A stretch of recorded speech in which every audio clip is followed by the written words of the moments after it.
जब कुछ चोरों ने बजरंग बली का चांदी से बना छत्र चुराकर पुजारी के साथ मारपीट की, उसके बाद जो चमत्कार हुआ उसे देखकर वो खुद हैरान थे। आप देख रहे हैं हनुमान दर्शन। ये घटना अयोध्या के पास स्थित एक गांव की है, जहां एक हनुमान जी के मंदिर में एक साधु उनकी पूजा अर्चना किया करता था। जब उस मंदिर में 3 चोर चोरी करने के मकसद से घुसे, तब ये चमत्कारी घटना घटित हुई।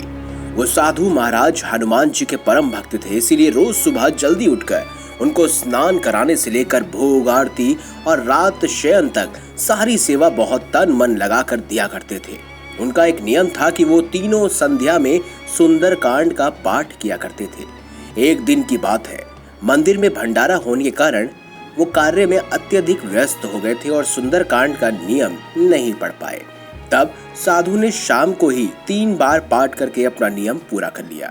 पाठ के कारण मंदिर के कपाट को भी वो देर से बंद कर रहे थे।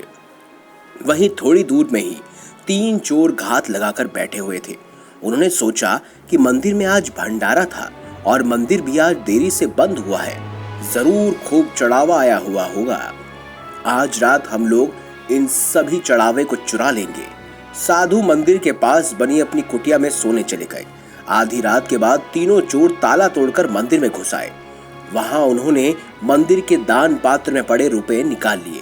उन्होंने देखा कि हनुमान जी का छत्र मुकुट चांदी का है और बहुत मजबूती से लगाया हुआ है। उन चोरों ने बड़ी मेहनत मशक्कत करके उसे भी उतार लिया। अब चोरों ने देखा कि इतना बड़ा भंडारा मंदिर में हुआ है, पर उस हिसाब से माल कुछ मिला नहीं। इसका मतलब जरूर उस साधु बाबा ने अपने पास कुछ छुपाया होगा। वो साधु बाबा के कुटिया के पास गए और दरवाजे को खटखटाया। दरवाजा खुलने पर चोरों ने साधु से पूछा कि मंदिर का माल कहाँ छुपा हुआ है। साधु बाबा जी ने कहा कि उनके पास ज्यादा कुछ नहीं है, जो था वो सब भंडारे में ही अन्य महात्माओं को बांट दिया गया। वास्तव में वो साधु सत्य बोल रहे थे, लेकिन चोरों को बाबा जी की बात पर विश्वास नहीं था। उधर चोरों ने पूरी कुटिया की तलाशी ली, लेकिन उनको वहां पर कुछ भी नहीं मिला। उन चोरों ने सोचा कि शायद मंदिर में ही कहीं माल छुपाया होगा। वो साधु बाबा को लेकर वापस मंदिर में आए। उन चोरों में से जो सबसे बड़ा चोर मुखिया था, वो साधु को गाली गलौज कर डराने धमकाने लगा। तभी एक चमत्कार हुआ। मूर्ति से एक आवाज आई। इतना सुनते ही चोर घबरा गए। ये आवाज कहां से आई? चोर मूर्ति के चारों ओर खोजने लगे। किसी के ना मिलने पर चोरों के मुखिया ने जोर से कहा, कौन बोल रहा है?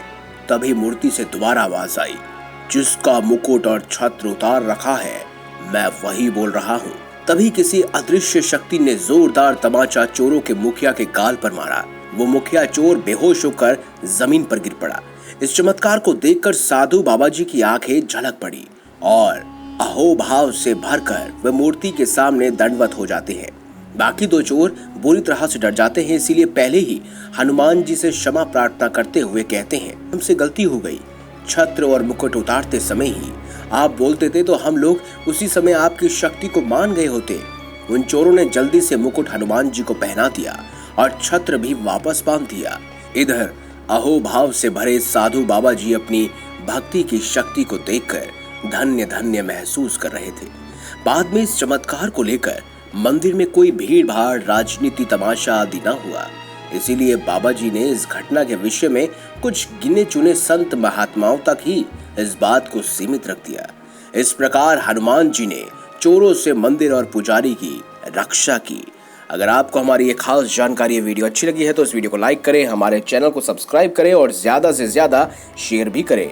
मिलेंगे अगली बार एक नई खास वीडियो के साथ। अब तक के लिए बहुत बहुत धन्यवाद। देखते रहिए हनुमान दर्शन।